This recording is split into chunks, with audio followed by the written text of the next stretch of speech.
Nanu ini, Abah Nanu itu bukan Mas Anu ya. Abah Nanu ini Pak ternyata seorang dosen juga loh. Saya tahu. Pasti Abah Nanu ini ngajar di PT IKA. PT IKA itu apa? Perguruan Tinggi Ilmu Kebatinan. Bisa jadi sih. Betul, betul Bah, enggak ya? Pria ini dosen merangkap pawang hujan. Tuh. Dosen merangkap pawang hujan. Nah, jadi dosen apa, Pak? Dosen olah tubuh, terus juga tari rakyat dan teorinya Kapita Selekta Budaya. Oh, berarti budaya ya, Ya. dosen seni dan budaya ya, dosen Ya. seni budaya. Mengajar Di Institut Seni Budaya Indonesia Bandung, Jalan Buah Batu. di Bandung. Ya. Oke. Nah, kalau pawang hujannya sendiri sejak kapan? Itu tahun 93 ya. Tahun 93. Ya, 93.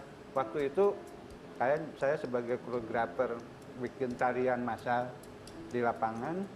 Ketika itu hujan, saya minta bantuan pertama ke kesepuhan, yaitu kakek ya. Kakek, tolong bantuin itu untuk menahan hujan. Malah dimarahin. Oh. Kamu kan sudah dikasih doa-doa sama saya. Ya, dulu lagi kecil sampai mahasiswa itu suka diberi amalan ya doa. Itu pakai yang mana? Kata saya itu kan ini ada, maka ngasih. Coba sekarang sholat sunat, biasanya sholat mutlak. Terus saya sholat ke masjid ya.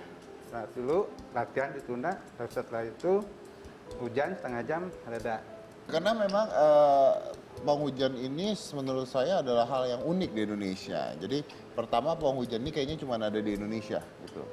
Yang kedua ini adalah pawang hujan ini menurut saya sudah menjadi sebuah budaya ya. Jadi pengertiannya kalau orang ada, Anda mau percaya nggak percaya, tapi acara-acara besar ya, acara-acara besar itu dari rakyat sampai negara itu pakai pawang hujan biasanya.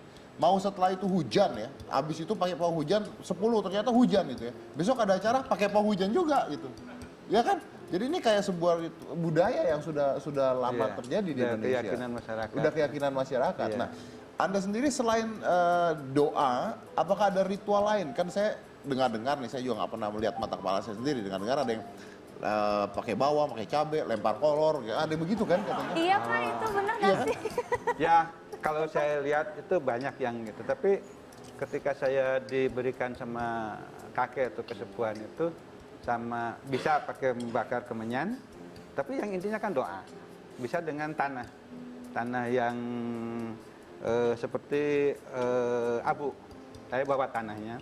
Jadi kalau ini setelah doa baru itu ditaburkan di halaman itu. Untuk apa itu tanah itu?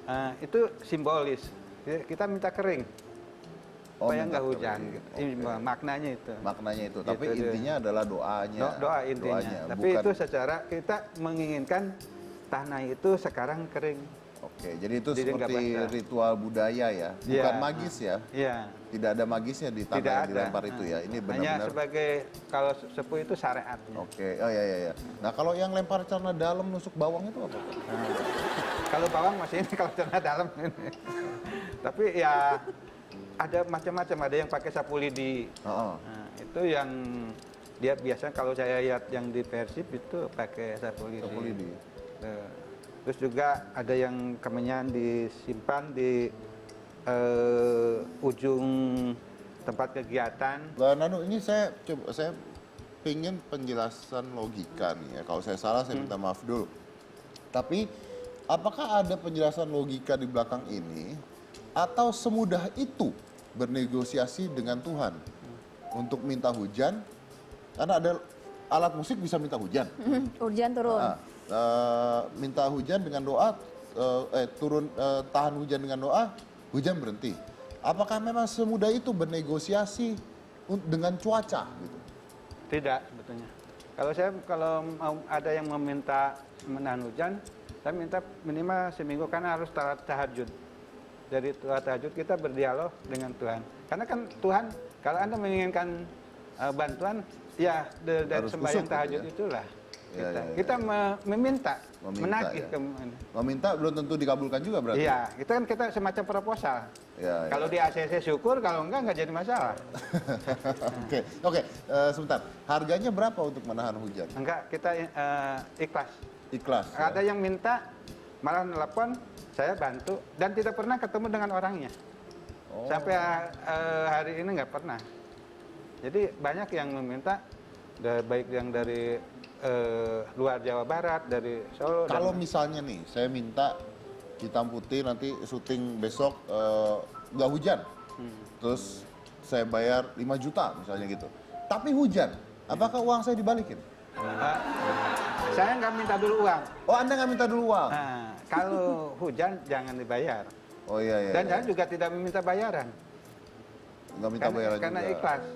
Kalau Mas Denny bayar saya ikhlas, saya terima. Kalau enggak saya. Ya. Oke. Jadi karena apalagi kalau mendadak kadang-kadang nggak sanggup. Karena saya bukan Tuhan.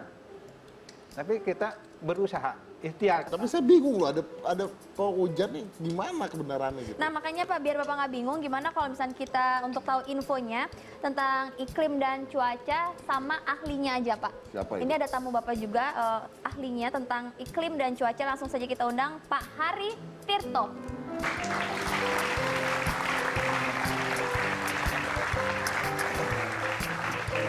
Halo Pak Hari Tirto. Mas Ari, dari BMKG berarti ya? Ya. Oke, silakan duduk. Ya, ini menarik nih Mas Ari. Kita tadi berbicara tentang manusia bermata biru dan pawang hujan ya. Makanya temanya adalah believe it or not. Nah, pertanyaan saya sederhana. Seandainya banyak pawang hujan di Indonesia dan kita tahu banyak pawang hujan di Indonesia dan kita tahu banyak orang menggunakan jasa pawang hujan.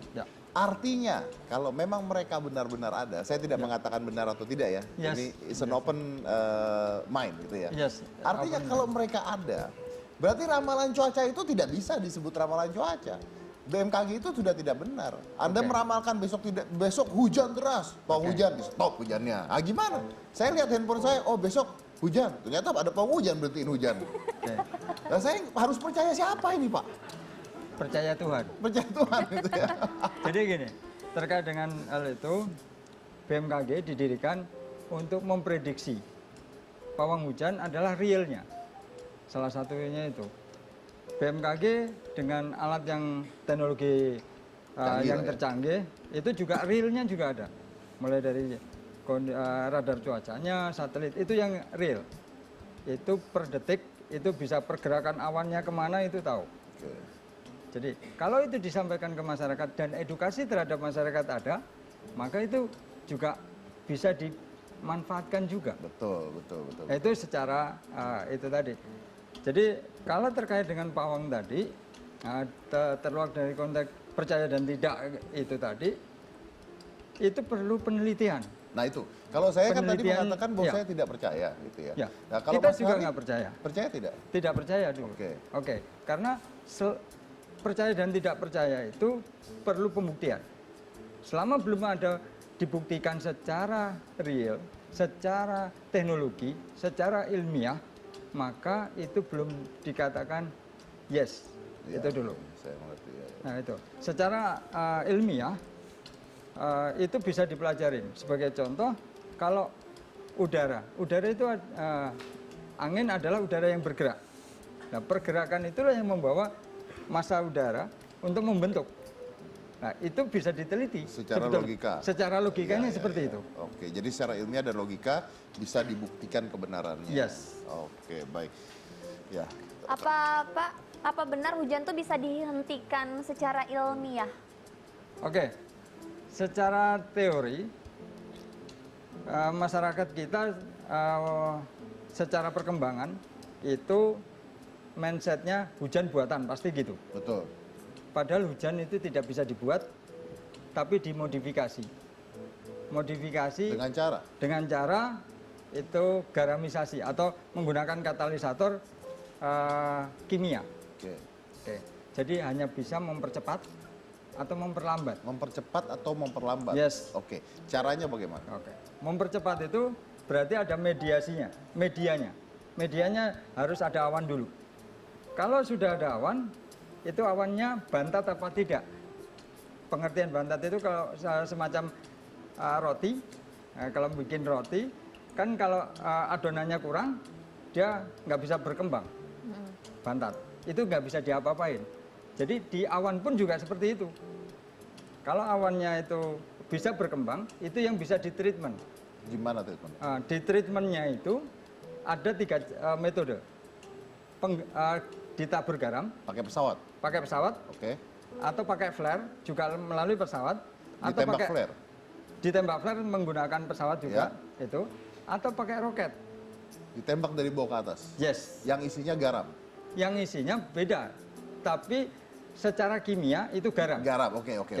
Secara kimia garam. Secara ilmiah garam. Oke. Ilmiah. Dan garam tersebut akan Ya. membuat hujan tersebut, akan membuat awan tersebut Memperbesar awan tadi supaya hujan cepat lebih hujan. cepat. Ya, Oke. Lebih banyak kah? bisa lebih banyak, bisa lebih sedikit, Oke. tergantung awannya tadi. Tapi lebih cepat ya. Ya, Lebih cepat. Oke. lebih cepatnya itu kalau proses logikanya gini. Secara alamiah 4 sampai 6 jam untuk terjadinya hujan, dari pembentukan awan sampai terjadi hujan. Tapi dengan adanya teknologi memodifikasi cuaca tadi dipercepat 2 sampai 3 jam. Jadi bisa seperti itu. Yes. Kalau memperlambat bagaimana? Memperlambat itu Mas Dedi pernah melihat pembukaan Olimpiade Beijing tahun 2008. Betul. Oke. Di Olimpiade Beijing itu pada saat pembukaan Olimpiade seharusnya hujan lebat. Tapi tanpa disadari masyarakat itu tidak terjadi hujan lebat. Karena Pada saat pesta kembang api itu dikasih zat kimia yang untuk menahan itu. Prosesnya diperlambat. bisa seperti itu. Yes, bisa. Itu bahan kimia apa? Kalau di kita, kalau di Indonesia biasanya menggunakan kapur. Itu membuyarkan awan. Tapi kalau yang di Cina, waktu di Beijing itu ada ya garam juga, tapi untuk memperlambat prosesnya hujan tadi. Seharusnya sudah hujan itu, Tapi bisa ditahan ditahan 2 jam. 2 jam. Setelah pembukaan selesai, 2 jam kemudian hujan lebat.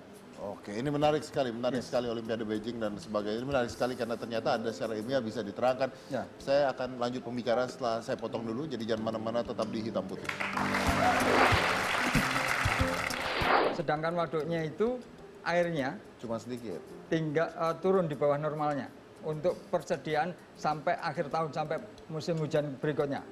Nah, itu dilakukan teknologi memodifikasi cuaca untuk mengisi waduk supaya persediaan air Cukup. cukup.